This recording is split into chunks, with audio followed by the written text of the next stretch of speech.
এই দুশ্চিন্তাকে আমরা মেনে নিব না।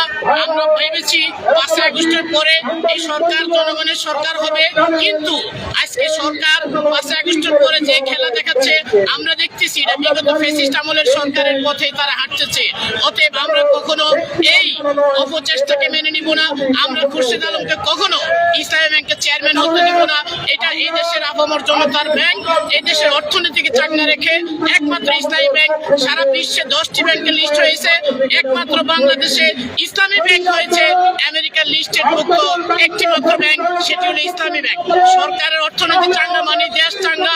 সেক্ষেত্রে প্রত্যেকটি সরকার এসেই ইসলামী ব্যাংকের উপরে হামলা করে তারা একটি ব্যাংক প্রতিষ্ঠিত করে এরকম একটি চাকা ঘোরা অর্থনীতি দেশের ব্যাংক করে তারা দেখায় দেখ যে আমরা একটি ব্যাংক করতে পেরেছি।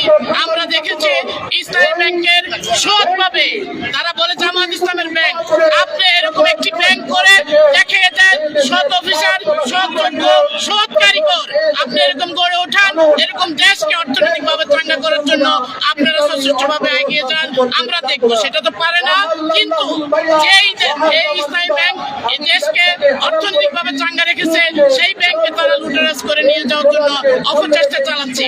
আজকে এস আলমের সেই ফ্যাসিস্টদের খুরশিদ আলমকে আজকে ইসলামী ব্যাংকের চেয়ারম্যান বানিয়ে ইসলামী ব্যাংকের বাকি যা আছে এগুলো লুটতরাজ করে নিয়ে যাওয়া